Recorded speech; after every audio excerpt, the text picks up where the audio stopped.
last video, I discussed Judy and the Phantoms and how horrifying the ending of that show was. Since it concluded with this teenage boy being possessed by an evil magical magician ghost, and because the show was cancelled, we will never find out what happened to him. So I thought I would continue on the theme of horrifying cliffhangers in kids' shows that still haunt me to this day. A cliffhanger is when a work of fiction ends with either the main character or a reoccurring character being left in a difficult situation or finding out shocking information at the very end of a story, and then the audience is just left waiting for either the next episode or the next season of a show. If it is in a movie, they have to wait for the sequel to the movie, or if it is in a book, they have to wait for the next book in the series. The purpose of a cliffhanger is to incentivize people to buy and or watch the next installment in the TV series, movie series, or book series, as they want to see how the characters resolve the situation they were left in the cliffhanger. This is all fine and dandy until there is no next book, movie, or TV show episode. Then we, the audience, are just left with this unsatisfying ending that leaves us with so many questions and haunts us for many years. The way I process these unsatisfying endings is by complaining about them on the internet. Today we are going to be looking at a show that ended on a cliffhanger from my childhood and has been plaguing my dreams for years. So let's jump on into the world of cliffhangers. My Babysitter is a Vampire is a Canadian supernatural comedy created by Fresh TV and Teletoons, companies that made shows like 16, Stoked, Really Me, and Total Drama Island. The show ran from 2011 to 2012 with 2 seasons and 26 episodes, but before that it was a movie of the same name that came out in 2010. In most places in the world, the show was shown on Disney Channel internationally, so until recently I did think it was a Disney Channel show. It is not. This show starred these 5 teenagers as they ventured into a supernatural world, fighting an insane number of supernatural creatures that all keep appearing in this town for some reason, whilst all these teens try and have a semi-normal life. The movie My Babysitter is a Vampire starts at the house of Ethan Morgan, whose parents are going out for date night, so they hire a babysitter for their son and daughter, and this is where all the trouble starts. Sarah eventually leaves to stop a vampire party that Sarah's friend Erica is at, and Sarah knows it's a vampire party because she is already a vampire, turned by her ex-boyfriend Jesse. You're the one who said you like vampires!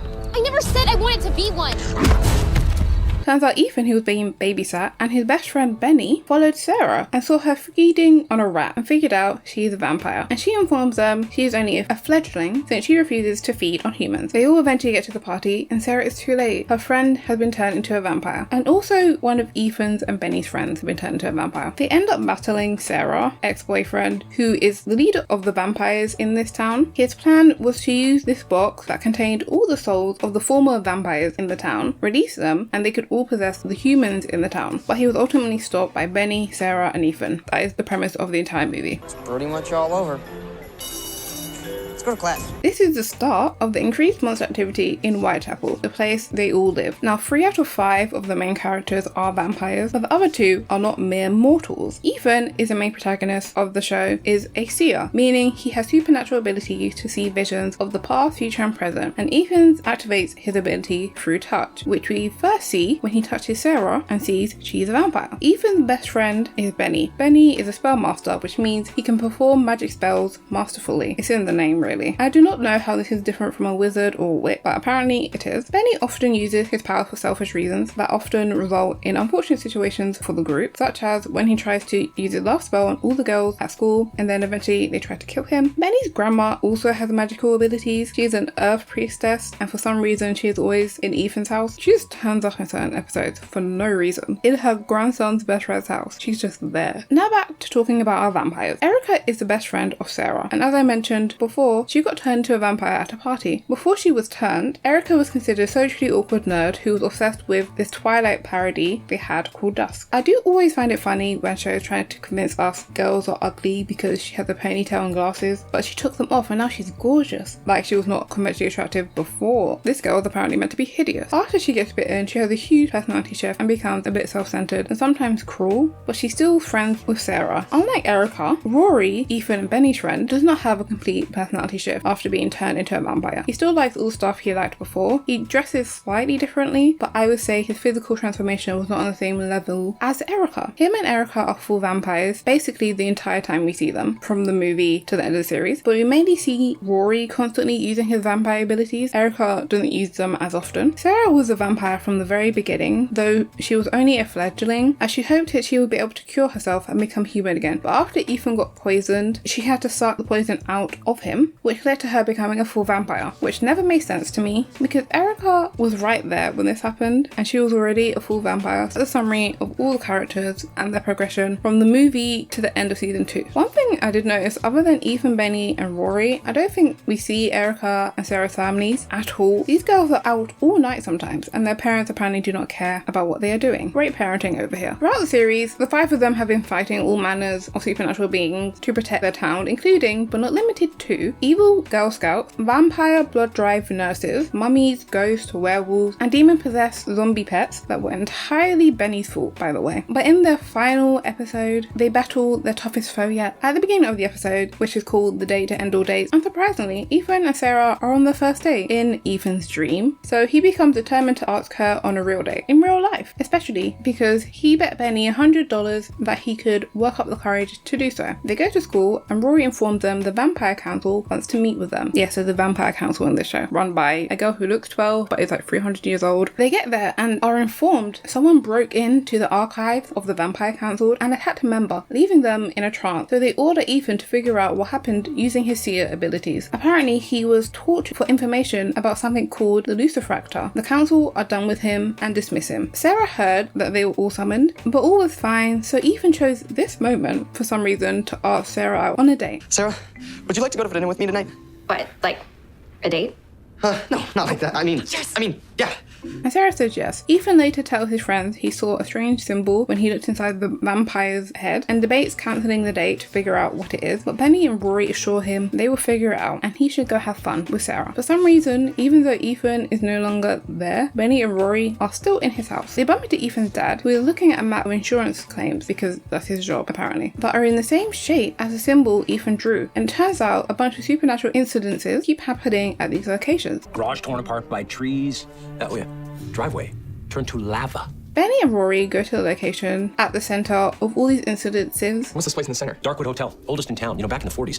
A busload of people checked in. The next day, they disappeared. And finds the Lucifractor, and unknowingly releases a weird black mist that chases them, and they run into the wizard from Ethan's vision. Then they flee. Ethan and Sarah are on a date at a restaurant that Erica apparently works at, when Ethan gets a psychic message from Jesse, the vampire they defeated twice at this point in the franchise. Jesse tells him the Lucifractor absorbs the dark energy that keeps vampires alive, and that 2 centuries ago a sorcerer almost got rid of all the vampires in Whitechapel, and tells him he has to keep it safe or Sarah and every vampire in Whitechapel could die. Benny and Rory meet them at the vampire restaurant. Is there a problem with the meal? Would you like them seasoned?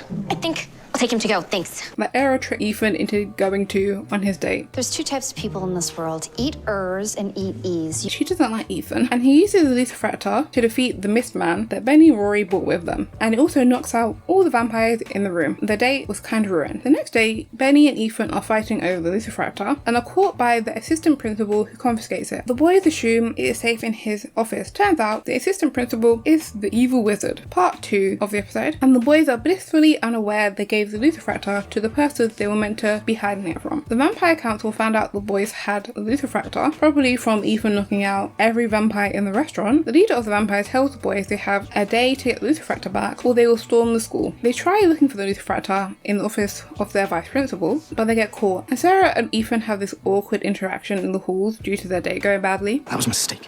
Still thinking about our date last night, huh? No, Benny and I were just... Wait, what? You thought our date was a mistake? Benny tries to use a disguise to get the Lucifractor, but is yet again caught. But this time, the vice principal finally reveals himself as the wizard to Benny, then takes a ring, uses it as a disguise, gives Ethan a letter that curses him. Apparently, the sorcerer who tried to get rid of all the vampires 2 centuries ago was the vice principal's ancestor, and he plans to finish what his ancestor started. Ethan now has a curse put on him that makes him think everyone has the faces of monsters. The Vampire Council found out the Lucifractor is in the hand of their enemy and decide to flee. Benny asks his grandma for help because apparently she has nothing better to do in her retirement. She tries to help cure Ethan of his monster vision, but she also gets put into a trance at the guy in the library. Stern, that's the name of the vice principal, Stern charges the Vampire Council and the leaders continue to flee, as we saw earlier. She tells Rory and Erica that the wizard will eventually die of old age and they will come back then. Erica and Rory refuse to leave their friends behind, so she hypnotizes them to go with her. Ethan uses the power of love to cure himself. Unfortunately, he did not figure this out before putting sending Benny's grandma into a magical coma. We never see her again in the show. Ethan asks Jesse for help, and his advice is to murder Stern. Ethan says no. I mean, they did send a Girl Scout to hell, so this is not that different. They head to the Vampire Council where Stern is, taking his time to walk through the building. He has been doing this for a while. They had time to walk all the way there, and he still hasn't made that much progress. They all manage to catch up to him, and he's still walking. He takes control of Benny and gets him to attack his friends. Then Ethan knocks out Benny using an anti-Benny spell that Benny made after his evil clone tried to kill him, so he was like, I'm going to be prepared next time.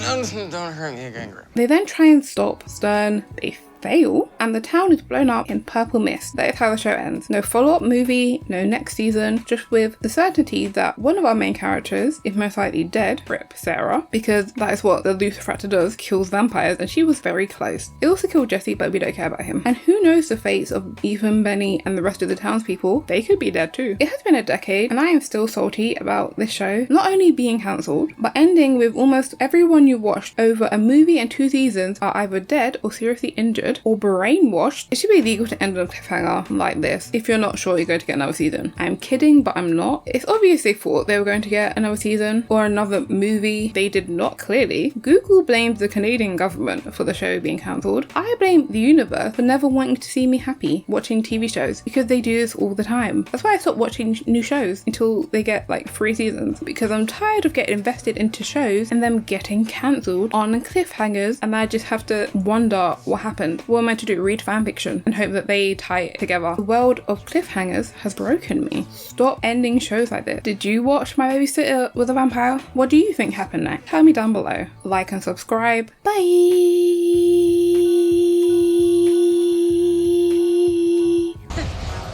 We have to take Benny out. He's an acceptable loss.